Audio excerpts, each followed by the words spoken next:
All right. Hey, everybody. Harry Newhand here, Champion Success Secrets Mastermind. Wanted to reach out today. Today is Monday, September 20th. And this is the first, I think this is the first one I'm doing on my telephone here. It's Murphy's Law, I guess, but 20 minutes ago, my computer decided to do its own upgrade, so it just shut down and then got halfway through it. And then it said updates couldn't be completed. We're going to reverse what we already did. So they reversed it. And it just now is starting to come up. So anyway, didn't want to take a chance. Wanted to get on here. But here's something I want to talk about. Eric's been talking about, my partner Eric's been talking about it for last couple of weeks here. But and he's gone over this before, but it makes so much sense. And here's what I want to share. You know what? Let me do this. There we go, get some light on the subject. And here's the topic. What do you want to create in your business, in your life?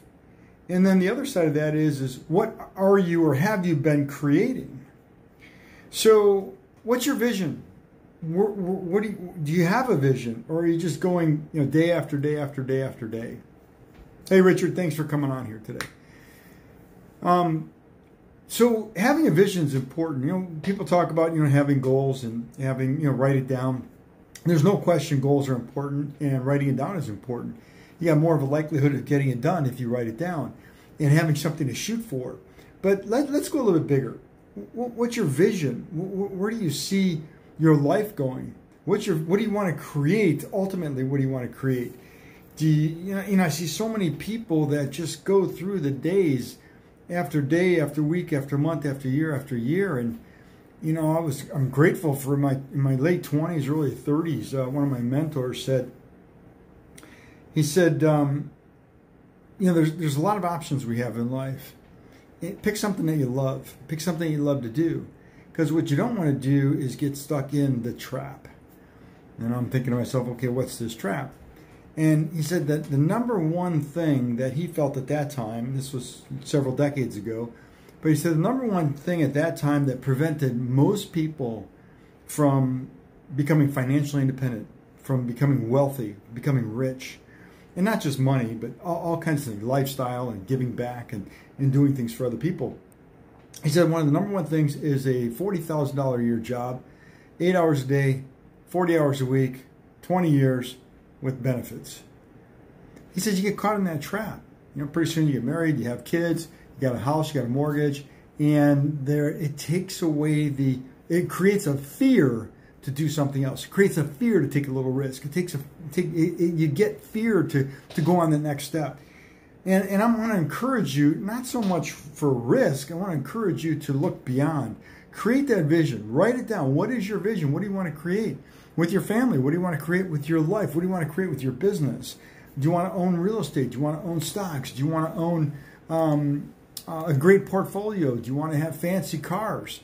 What is it that you want to create? Do you want to create a financial wall around your family that nothing can get through? Do you want to have the best health insurance, be able to afford that as a business owner? So figure out what you want to create, what your vision is. My vision has always been the search for excellence. I want to help as many people as I possibly can change their lives like mine's been changed. But let's talk about some of the things. Let's talk about a list. Let me give you a formula on how to create that vision. Let me give you a formula on how you can have anything you want. You have a vision, whatever you want, write it down, and you can accomplish it through the steps. So here's the steps. Number one, obviously, is have the vision. What do you want to create? You could call it goals, but I want to go bigger than that. What's the vision? You want to have a company that's doing X amount of dollars in business a year, that's helping so many people a year. Do you want to have be able to employ a lot of employees to help them and their families? What's the vision? Number two, put a plan together. And it's hard to go from zero to a $100 million company in 10 minutes, but I want you to put a plan together on how to get started. Doing the next right thing.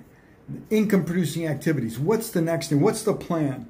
Put your plan together and spread it out. 0 to 6 months. 6 months to 2 years. 2 years to 5 years. 5 years to 10 years. Where are you going to go? Okay, so let's put the plan together. Next one is you want to have absolute intention that you're going to work the plan. You want intention that you're going to shoot for this vision. You want intention that you're going to do it. Okay? Number 4 is creating habits. Here's the thing about habits. Habits determine 90% of our normal behavior. What you did yesterday is 90% a duplication of what you did today. What you do tomorrow is going to be 90% of what you did today and yesterday. So you can change it. Habits can be changed. There's a great book, by the way, if you're into reading or listening on Audible. It's called Atomic Habits. If you haven't read it yet, I highly recommend it. Atomic Habits, great book. Habits are more important than the plan. Habits are more important than the goal. Habits are more important than the intention, because habits, creating the habits to accomplish those things, that's the critical thing. So getting the habit of getting up earlier, getting the habit of going to work, getting the habit of employing yourself, getting in the habit of production, producing, doing something to get you on your path to the vision that you want to create. Okay, number 5 is get into action. Get into action on those habits, on the prospecting habits, on the presentation habits, on doing discovery calls, whatever it is, doing your sales presentation, doing whatever it is, get into action. One of my mentors told me, he said, action solves all problems. We all have problems. We all have problems. No getting away from it. They're there. We all got them. We all have adversity in our lives. What you do with those problems, what you do with that adversity, that's what makes the difference between success and failure. Adversity is inevitable. Our reaction to that adversity is completely optional.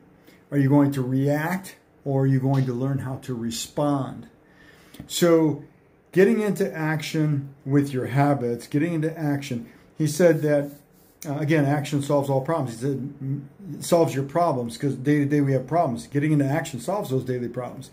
He said massive action solves all problems. So here's the formula he gave me.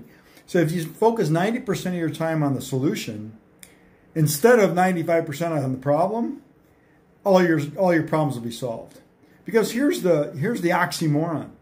Every time you solve a problem, there's another one that takes its place. It's a bigger problem, because when you solve the problem, you generally get a raise in income. The bigger the problem, the bigger the paycheck. The adverse to that is the bigger the paycheck, the bigger the problems. The more money you make, the bigger the problems are. How to protect it, how to keep it, how to get it to work for you, how to do your taxes. I mean, all that kind of, who to hire.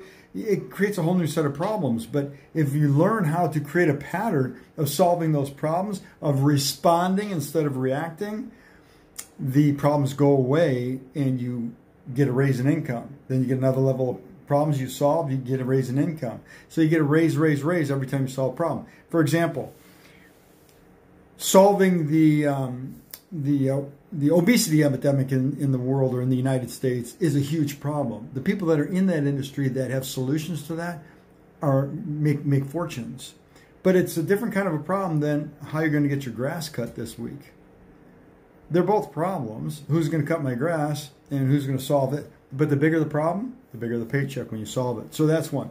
The next thing is have an accountability system in place to hold you accountable. You can either do self-accountability, and if that doesn't work, because a lot of times it doesn't, we always find excuses not to do what we know we need to do.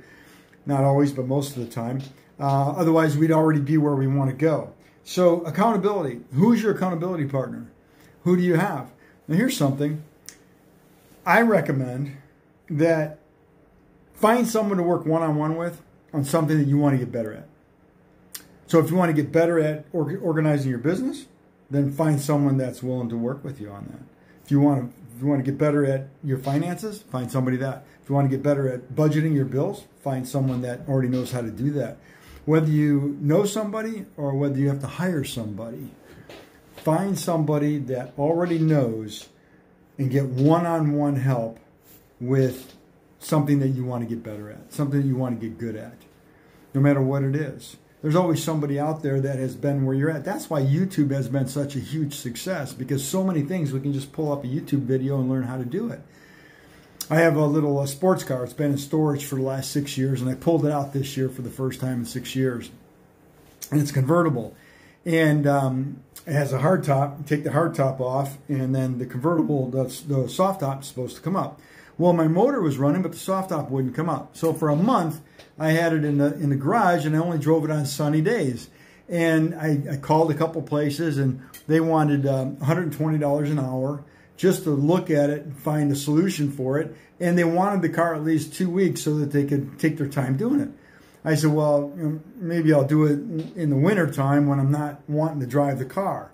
So I did this I called like 3 or 4 places. I even went to one place, and they were a little cheaper. They said $115 an hour. And then another one was $150 an hour. And they couldn't even look at it until mid-October because they were so busy. And I said, you know what? I'm just going to, there's a specialty shop. It's about 20 miles away. And call his phone number. And the first time I've ever heard this, it's crazy. But his voicemail said, thank you so much for calling. We are extremely busy. Please call back another day and see if we have time to help you. By the way, here's our address. Now, I called them about 3 times, and finally I said, you know what? They're leaving their address on there. Maybe they take walk-ins. So one sunny day, I drove out there. And I knew the guy because I had my car there before I stored it. And I didn't know him, but I knew who he was. And I said, are you Tom? He goes, yeah. I said, listen, I had this car here before. It's been in storage for 6 years. Just pulled it out. The top won't come up. I said, the motor runs, so it's not engaging. He goes, let me take a look at it. So he took a look at it. He said it's having a bad day, or it's what is he called? Rebelling. And 20 minutes, he had the thing fixed. It was working great. I said, how much do I owe you? He goes, just give that guy over there a tip. So I give the guy $20, and I'm done. It's something that dragged out for a month. Took it to this guy, fixed it in 20 minutes for $20. And could I have given him more? Sure. Could I have given him he didn't put a number on it. He said, give him a tip. So I gave somebody else. It wasn't even for him. So where am I going with that? Is you got a problem, solve the problem. I found somebody that knew how to solve my problem. I went onto YouTube, couldn't find the solution. There's 3 or 4 videos on there, but they were all doing something different other than what I needed to do. They were taking apart the hydraulics, and I didn't want to do that because my motor was working. It just wasn't engaging. He just had to resynchronize and engage it. So I found someone I was willing to pay to get it done. So that you could apply that to your business. Do you need a virtual assistant? Should you hire a virtual assistant? Do you need an office assistant? Do you need to do more prospect? Do you need to get better at your social media management? So for me, I hired a social media manager because that's something that is not my strong suit, and I find my time is more valuable if I'm training and teaching other people. So with that being said, hopefully this stuff would really resonate with you. Again, have a vision, write down your plan, have the absolute intention. Habits determine 90% of our normal behavior. Understand that, because whatever habits you have, you can always change those and create new habits, replace them. Get into action, and then accountability. Hold yourself accountable. Having said that, I just launched a new program. Last week, Eric and I launched a new program for sales managers. If you're a sales manager, or if you have a sales manager, please respond back to me. Send me an instant message on Facebook here. I do a podcast interview with sales managers. I'd love to have them on my podcast show, but also want to send them out some information on a program that we have for training sales managers. Other than that, you guys have been great. Went a little long today, but I wanted to get the message out there. You guys have a great day. We'll talk to you next Monday. Bye-bye now.